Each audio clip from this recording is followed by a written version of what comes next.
All right, let's get started with our unit test for force and translational dynamics under the course physics. Let's go. All right, for the first question, what do we have? A child pulls a 4.5 kg sled, okay, along a snow. So we have a mass acting below here, which is 6.5 g Newton along the snow. So force is in this direction. 7.5 Newton, angle 30 degree above the horizontal, so you have 30 degree here, theta is equals to 30 degree. The sled is accelerating, so you have acceleration in this direction of 0.15 meter per second square. Determine the coefficient of friction mu between the snow and the sled. All right, so we have the normal reaction pointing here r, and obviously friction would act in this direction, which is f of friction. Now, we know that the sled is accelerating towards the right, so the resultant force is in this direction, and hence this force must be greater. So when we write F equals to ma, resultant force will be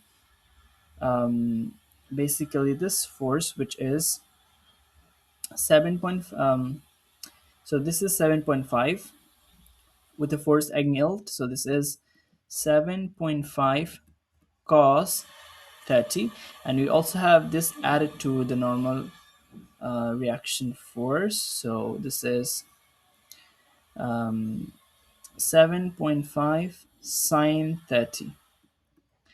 So F equals to ma. F equals to key 7.5 cos 30. Okay, this direction negative. Now this, because the object is moving, we would have maximum friction, which equals F max equals mu times r. So mu is what we want to find. So this is mu. And what about the r? We can find r by r equals to 6.5 times 9.8 negative 7.5 sine 30. If we do the calculation, we get the r. So mu times r, and we have to calculate this first. So 6.5 times 9.8 minus 6.5 times 9.8 minus 7.5 sine 30. 7.5, we have sine 30. Now the problem is you have to change this to degrees in order to get the correct value for sine, and we get 59.95. Okay, so this is 59.95. So mu times 59.95. Okay, 6.5 times 9.8 negative 7.5 sine 30, 59.95. 59.95. This thing is equal to the mass, which is 6.5 kg, times the acceleration, which is 0.15. And from here we would be able to find the value of mu. So 7.5 cos 30, right? So 7.5, we have cos 30. Okay, 7.5 cos 30 negative mu, so let the mu be x, negative x, times we have 59.95, 59.95, and this thing equals 59.95 equals 6.5 times 0.15. 6.5 times 0.15. What do we have? We have and the two significant figures. Okay, so 0.092, two significant figures means 0.092. This is the mu value that we are looking for, and let's see, there we go.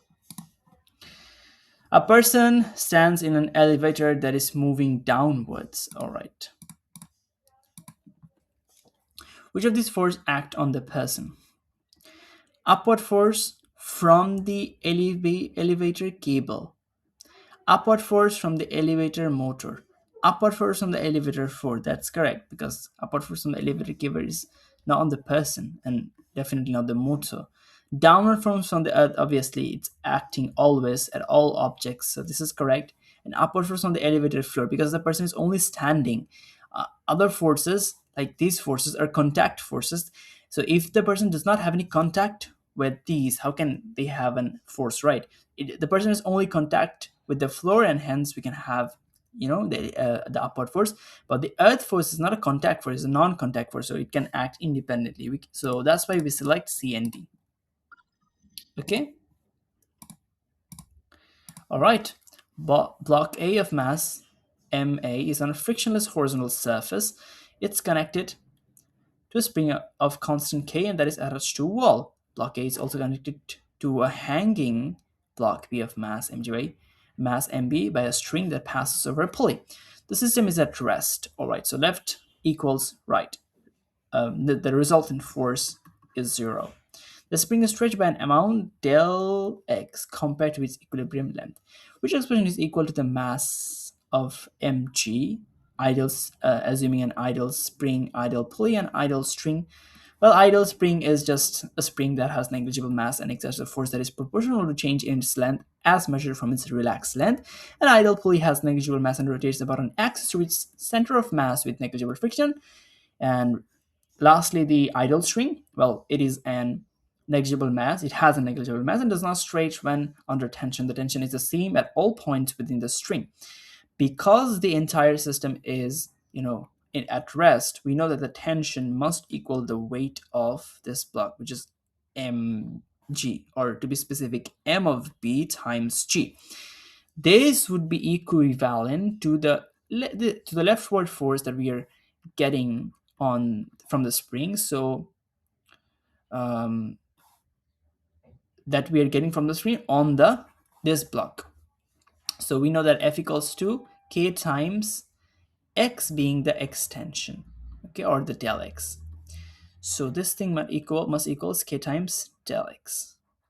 And they have asked us to find the mass of block mass of block B. So as you can see, it's just this thing divided by G, because when we divide by G, it can cancel out, and we've made MB the subject. So there we go. D is our answer. All right, next question. A block is on a horizontal surface with negligible friction. Okay, here's a horizontal surface with negligible friction. The block is attached to a force sensor by a string of negligible mass. The other end of the string is attached to a motor that spins with constant speed. A top-down view of this setup is modeled below. A group of students adjusts the motor so the block moves at various speed. All right, they keep the block's mass and the radius of the path are constant. They record the reading of the force for each. So as we can see, we're measuring F. So F is the dependent, which means it must be on the y-axis, dependent variable. Pardon my handwriting and spelling, just rough thing. And we are varying. What are we varying? We are adjusting speed, or v. So v is the independent one, the one we choose to change, independent variable. And that's why when we plot a graph, it will be on the x-axis. So x-axis we have v, on y we have f. They record the reading on the force for each new speed, which graph could represent f as a function of v. So now we need to know the relation between f and v in order to understand what kind of graph we can expect. And in order to do so, uh, we know that in a circular motion, the centripetal acceleration is provided by the v squared divided by r. And from Newton's second law, F equals to ma, the acceleration, if we plug this one here, we get F equals m times v squared by r. And when you plug in r, like when you take out r, so mv squared times 1 by r, and you're not uh you know sorry, you're not plotting v square here. You are plotting v square, and apart from r, you should also take m. So you have F equals to m by r, which stays constant. Mass and radius stays constant, so it's just a constant, times v square. If it was a v squared thing, then you could expect something like the straight line to the origin. But because you're plotting v instead of v squared, basically how a quadratic equation, a quadratic shape looks like is what the shape of our graph. So C matches our expectation, and so we select C. There we go. All right. So a box of mass m is on a frictionless incline that makes an angle theta with a horizontal force. Okay. A force F is applied to the box parallel to the incline as modeled below. So this is a frictionless. We don't have any friction, but we do have weight, which is acting below here, which is mg. Because this is because this is theta, this will also be theta, and we can prove that by saying that this thing is definitely 90 degree. Okay, and if this is 90, this will be 90 minus theta, and this entire thing is 90 minus theta. So 90 minus 90, 90 minus 90, positive theta, you get theta. So this is how we get theta from here. So if we resolve this into these two components, we get mg sine theta, and here we get mg cos theta. And we have the reaction, normal reaction force, R, equaling this thing. And if the ball accelerates up the incline with magnitude A, what is the magnitude of the applied force? So F equals to m, resultant force equals mass times acceleration. Resultant force is upward, so F must be greater. So F minus the portion of weight that is resisting the motion. We don't have any friction here, but we do have um, a weight component opposing the motion. So mg sine theta equals mass times acceleration. They want us to find F, so we make F the subject. So F equals to m a plus g sine theta. So this matches m times a plus g sine theta. So B is our answer. All right. Next question. Blocks A and B of masses MA and MB respectively connected by a string that passes over a pulley. Block A is suspected from the string and block B is on a frictionless horizontal surface as modeled below. Which expression represents the magnitude of acceleration? Okay, because it's a frictionless horizontal surface, we don't have any force that is opposing the motion. So here we have tension T that is pointing outwards from B, point of observation. We always label tension pointing outwards from our point of observation, and from here it's pointing here outwards. And the force that is pulling A is the mass of A times G, the weight of this block.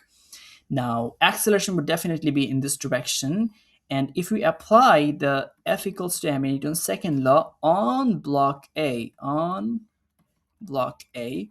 resultant force here in this case is ma times g. This is the bigger force because it is moving downwards, minus the t, which acts as the impedance or the resistive force, times m of a times the acceleration.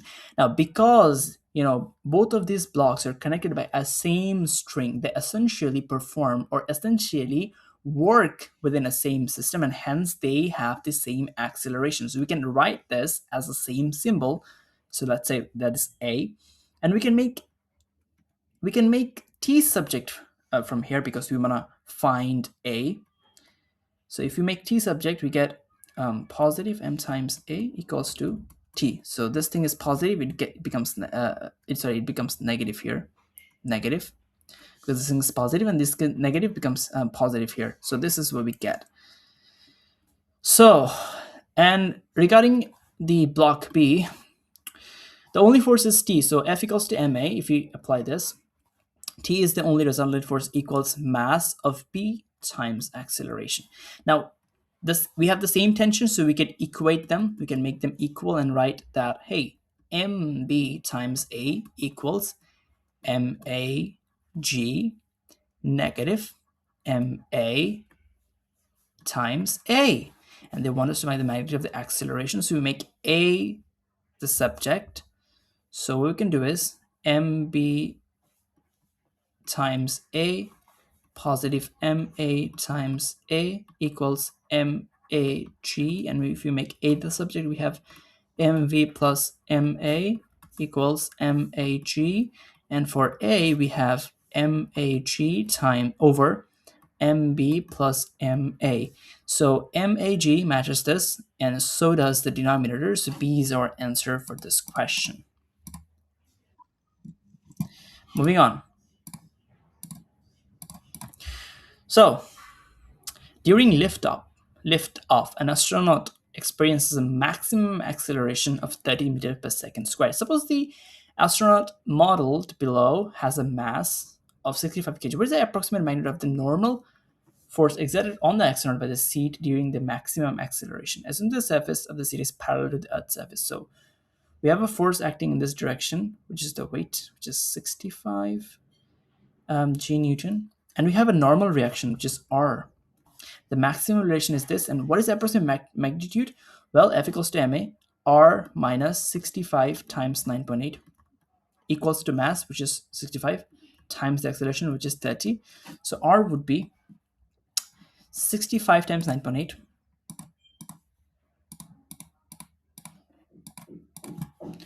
65 times 9.8 plus 65 times 30, which is 2587. So if we round that up, it is 2600. There we go. Okay, next question.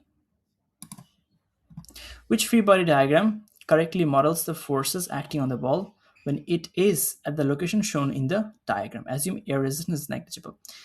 Okay, so a ball is kicked into the air with a force Fk after losing contact. It's no longer contact with the force, so F is not present anymore. It is one-time thing we apply, and that's it. It keeps on moving with inertia. Force is not present. So any option that shows me Fk, it's wrong.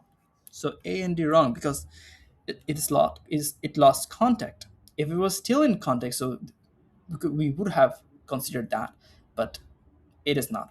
The ball follows a parabolic path shown below from the left to right. The only force that is applying because air resistance is negligible, so the only force is the weight of the gravity, which always acts, downwards towards the Earth. Earth is not in this direction. Earth is in this direction. This one, C. There we go. Okay, next question. A car can drive around the curve at a speed of v with no radical friction present between its tires and the road. Okay. It can drive around a curve at a speed v with no radical friction present between tires and the roads. Suppose the radius of the curve decreases to 0.8 r. The angle of the ramp remains theta, and the car maintains the speed of v. Which free body diagram could represent the forces acting on the car? Consider only the forces or force components in the plane of the image. Assume the car does not slide. Okay. All right. So here is the full picture. A carved highway on ramp is banked at an angle, as you can see with respect to the horizontal. That makes a horizontal circular arc of radius r, as modeled below. So okay, so we have the weight, the mass, right? We have the mass. We have the mass acting, or the weight acting in this direction, which is mg, and we have the theta acting in this direction. So we have a component of mg sine theta in this direction, mg cos theta, which acts as the normal reaction force. Now, how can the car drive around the curve at a speed of v with no radical friction? Who is providing the centripetal force necessary for the circular motion? Well, it's the component of this. It is the component of this of its weight. Mhm.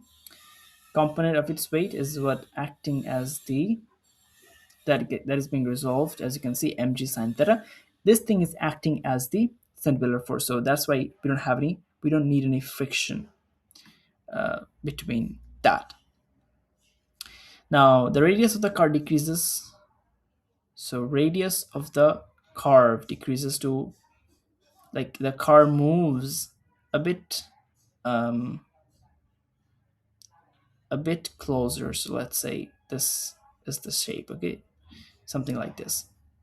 Okay, the angle of the ram remains theta and the car remains at a speed v. So what will happen? Cause the forces acting on the car. So let's see. Okay, we don't need this, except for we need that acceleration is equals to v squared by r. So when you reduce r, you're reducing the r, acceleration needs to be increased in order to maintain the same v. In order to do so, F equals to ma. If we have constant mass, if we increase the acceleration, the net force also increases. So F of g always points downwards. This is correct, consistent throughout. Fn always points upwards. I mean parallel, perpendicular to the plane, but we have a change in direction now. Here is the question. We know that friction will come now, so D cannot be our answer. And friction always acts parallel to the surface, which is not plane left arrow, uh, parallel to the ground. So B cannot be our answer. Now the question is, where will the friction occur? Whether it is at C or at A. So friction can occur. They didn't say that it's on a frictionless surface. And how would you balance? Like, you have reduced R, right? So in order to resultant force or the centripetal force in this direction, if you want to increase this, sine theta, this is how the graph is for sine theta. So theta remains the same, right? Theta remains the same. So we don't need this because theta remains the same. We need a component of something added to this in order to increase the resultant force, and this is the friction. So it must act in this direction. So C should be our answer. There we go. All right. Orbital data for 4 of Jupiter's moons are shown below. The orbital radii are measured from Jupiter's center of masses. So this is Jupiter, and you have moons here or something, and the orbital radii is measured from the center. Okay, and the orbital period t refers to the time taken for the moon to complete an orbit around Jupiter. A graph of t squared and r cubed for the 4 moons is shown below. Okay. If another moon was discovered around Jupiter with a period of 14.1 Earth days, its orbital radius would be most nearly. Okay, so 14.1 is the Earth days, but we have t squared here. So we will not be able to find 14.1 here because it's squared. So you have to square that and look for 190, or roughly 200. So 200. And when we do so, we get a value something like, this is 475.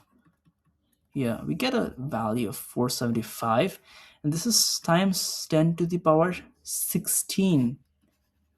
And we have to cube that because they have asked for orbital radius, so the radius cube.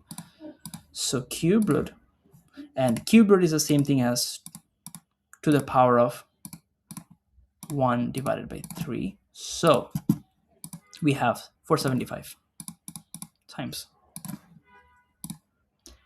10 to the power 16.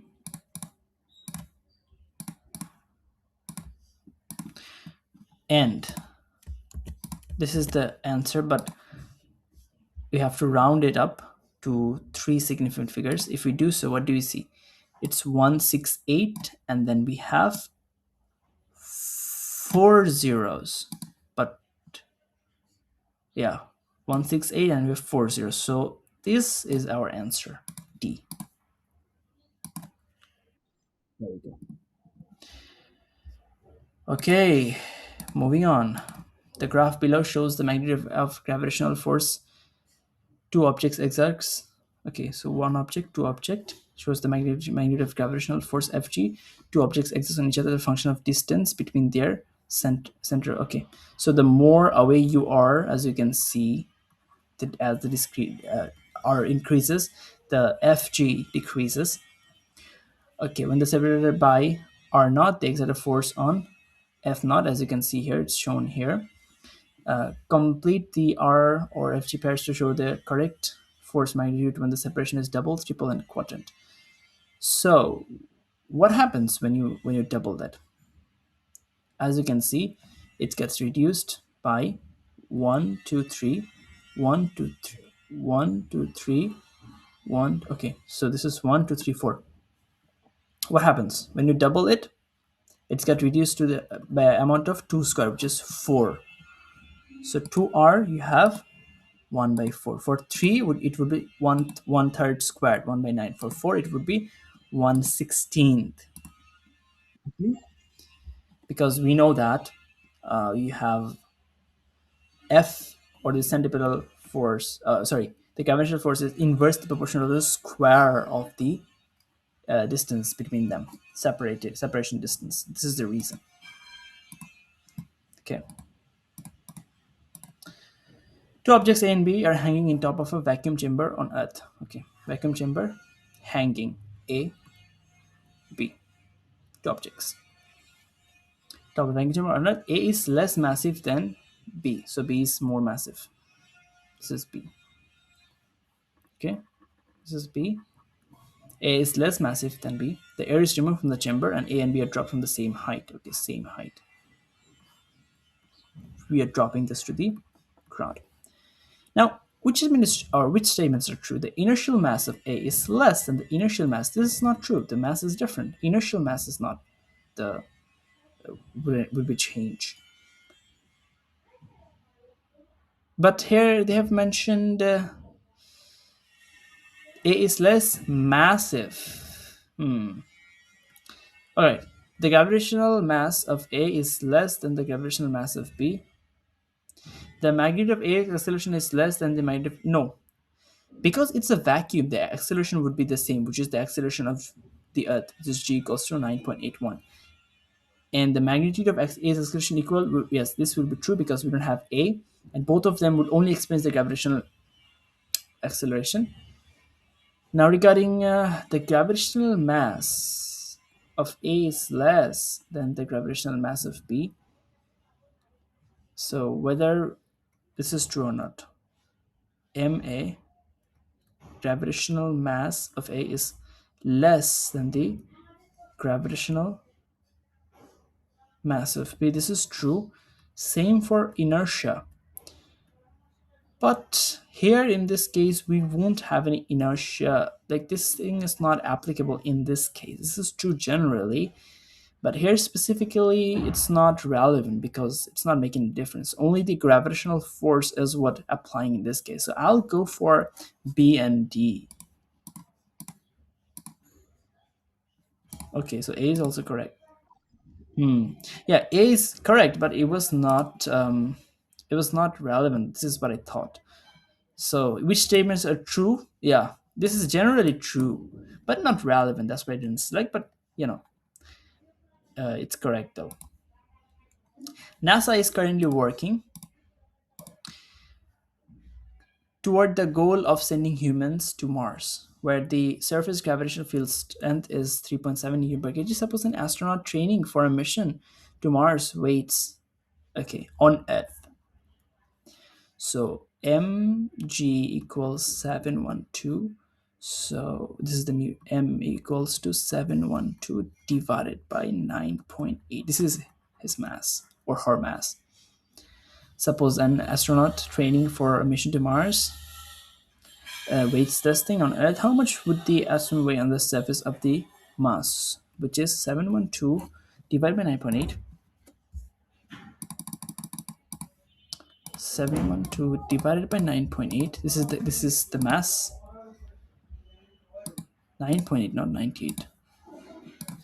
712 divided by 9.8 is the mass. And this thing times 3.7 Newton per kg. Times 3.7 Newton per kg. So they have asked us to give the answer in two significant figures. So this is 270 Newton. 270 because 268, so 270 Newton. Last question. A strong woman of mass m, so mass m, g, falls into the net during the filming of an action movie. At the instant shown below, the net exerts an upward force on the strong woman of magnitude f, and she has an upward acceleration of magnitude a. Which of the following is the correct expression for, okay, f equals to m, right? So f minus mg, because we have an upward acceleration, f must be greater, equals ma. And so for a, we do this and we have to divide, so m by f minus g. So as you can see, b is our answer. And that's it. This is the end for our unit test.